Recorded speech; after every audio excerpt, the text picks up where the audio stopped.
Bon, alors, Antoine Mazère est avec nous. Antoine Mazère, vous allez accueillir celui... Alors, bon, je suis très touché que vous l'accueilliez parce que moi, j'ai un parcours de 20 ans avec lui. J'ai été le commentateur du handball à la télé. Et lui, il a pris l'équipe de France en 1998. Olivier Crombols, qui a fait ce que le handball féminin est aujourd'hui. Antoine Mazère, allez-y. Oui, on parle du plus beau palmarès pour un entraîneur français dans un sport collectif, à savoir un titre olympique en 2021, 3 titres mondiaux en 2003, 2017, 2023 et 1 euro en 2018. C'est tout simplement stratosphérique. Il a remporté avec l'équipe de France la médaille d'argent aux Jeux Olympiques aux Jeux de Paris 2024 il y a quelques jours. Bonsoir Olivier Crombols. Bonsoir. Merci d'être avec Olivier. nous. Bonsoir Fred. Est-ce qu'on arrive à réaliser encore une fois qu'on a décroché une très belle médaille? Alors certes, c'était peut-être pas la médaille espérée, mais ça reste une nouvelle fois une médaille exceptionnelle pour le handball français. Ouais, c'est surtout la continuité et tout ce qui a pu se passer aussi avec le public. C'est vrai qu'on aurait aimé être garçon et fille ensemble à Lille, mais quand on a joué le quart de finale, la demi-finale, on avait très peur de disparaître aussi. Et quand on voit l'engouement qu'il y a eu sur cette finale, même si elle est perdue, mais ça fait partie du sport, c'était à Lille, c'était vraiment fantastique ce qui s'est passé. Il y avait une ambiance de folie et faut savoir aussi perdre avec panache. Parce que quand vous êtes dominé par un adversaire, ça fait partie du sport. Il faudra analyser le pourquoi et le comment de cette finale un peu ratée sur le sportif. Mais quoi qu'il en soit, c'était bien aussi. On a gagné 7 matchs de suite. On a perdu le 8e, mais on a perdu le 8e pas contre n'importe qui. Bon, la Norvège, qui est devenue la référence. Joseph Touvenel a une question pour Olivier Crombols. Oui, moi je me rappelle, il n'y a pas si longtemps que ça, on nous disait que les Français étaient en sport collectif incapables, ne gagnaient rien au niveau mondial en sport collectif. Je crois que les premiers qui ont commencé, c'est l'équipe masculine de hand. Et puis ensuite, on a vu montrer dans les différents sports co... les Français, évidemment 98 le foot, mais le rugby qui est maintenant au sommet, c'est pas mon ami britannique qui me dira le contraire. Comment vous expliquez cette réussite actuelle? Parce que les filles, ça a été extraordinaire. Moi, j'ai pris beaucoup de plaisir à les voir, même si elles ont perdu en finale. Comment vous expliquez cette montée du sport collectif en France depuis quelques dizaines d'années? Je pense que c'est le sport co décomplexé. Et c'est vrai qu'on en a un peu marre du French bashing et la réussite des Jeux Olympiques français, ça fait du bien, et les équipes de sport co sont costauds. Il y a quand même un encadrement qui est solide. En France, il y a un encadrement professionnel qui est solide.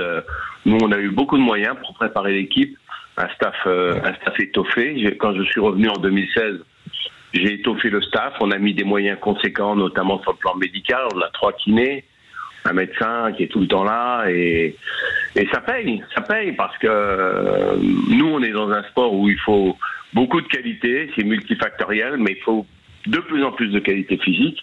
Et là, on est capable de répondre à présent. Et je pense qu'on peut aller encore un peu plus loin.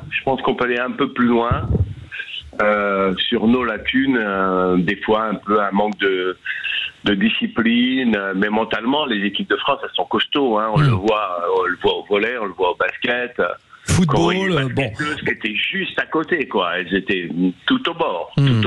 Ouais.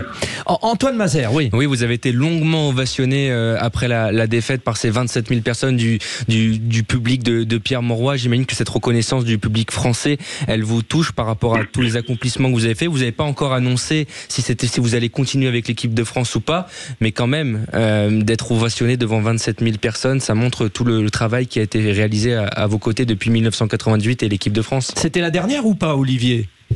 Mais ça, c'est pas tranché. Donc, pour l'instant, l'important, c'est l'équipe de France. C'est d'envisager une reconstruction.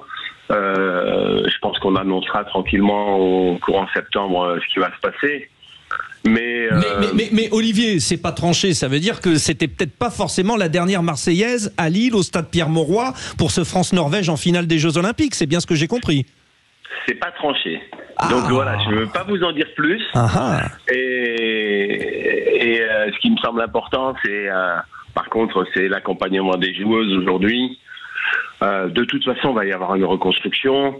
Il y a des filles qui vont arrêter. Dieu merci, il y a des filles qui vont faire des bébés. Donc ça nous fera des bonnes handballeuses, j'espère, ou des bons handballeurs dans quelques mois. Il y en a déjà dans l'équipe, hein, puisque votre meneuse de jeu est une... Alors, elle n'était pas française, la maman, elle était tchèque, mais elle a joué en France. Bon, on doit marquer une respiration publicitaire. On revient, vous restez avec nous, Olivier Krumbolz. On modifie un petit peu le cours de l'émission. On reste avec les vraies voix. On marque une respiration. Olivier Krumbolz avec nous, dans un instant. Sud Radio. Sud Radio. Parlons vrai. Parlons vrai. Sud Radio. Parlons vrai. Les vraies voix Sud Radio. 17h, 19h. Frédéric Brindel. Les vraies voix de l'été, c'est comme ça, c'est sérieux, mais c'est freestyle. Alors on a un petit peu, on va dire, réorganisé le conducteur de l'émission. Je vous rappelle que nos 3 vraies voix sont Joseph Touvenel, Jérémy Stubbs et Jean-Luc Benamias, et que nous avons, dans le cadre de ce rendez-vous que nous propose quotidiennement à 18h, autour de 18h, Antoine Mazer, un invité marquant des Jeux Olympiques. Ce soir, c'est Olivier Krumbolz, sélectionneur de l'équipe de France de handball féminin. Je vous raconte l'histoire rapidement. Je l'ai vécu pendant 20 ans avec lui. En 98, les filles étaient carrément obligées de s'occuper de leur maillot et tout ça. Bref, il a professionnalisé tout. Elles étaient 15e mondiales. Aujourd'hui, elles sont championnes du monde, championnes d'Europe, championnes olympiques, double médaillée d'argent aux Jeux Olympiques. Et donc, cette dernière, qui n'est peut-être pas une dernière pour Olivier Krumbolz, Antoine Mazer.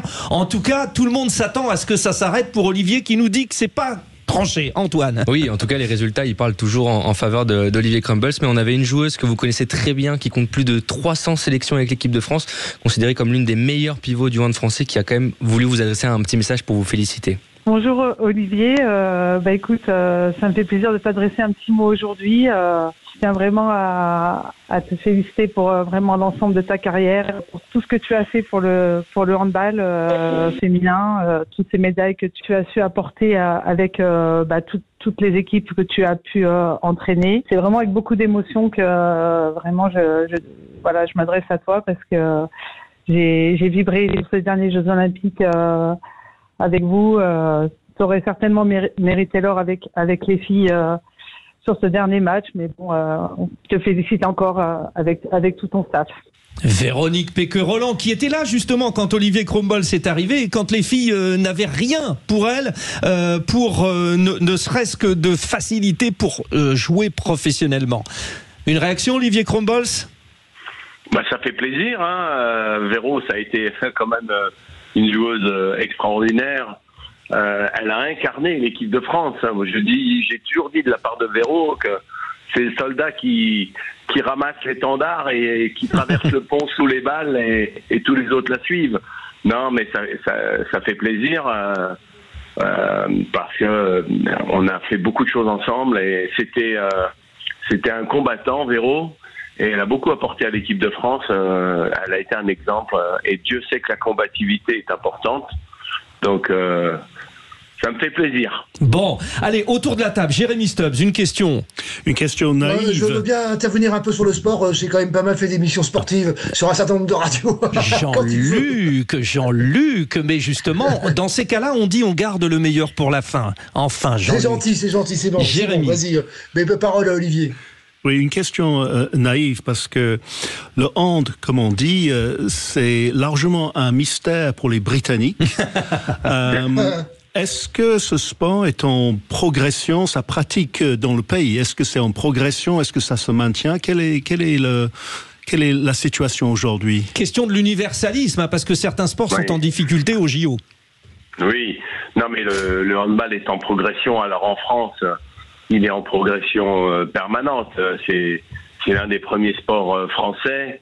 On diversifie la pratique. On a du beach handball. On est en train de sortir en handball à 4 qui va être très intéressant pour les collèges, pour les écoles. On a du baby hand, on a plein de choses. Et on a beaucoup de licenciés. Mais il faut continuer à travailler pour mondialiser ce sport, qui est un sport magnifique. Il y a effectivement encore du travail, et notamment par rapport aux pays anglo-saxons qui ont des sports qui privilégient les sports historiques. Et il faut qu'on arrive à pénétrer dans les pays anglo-saxons particulièrement.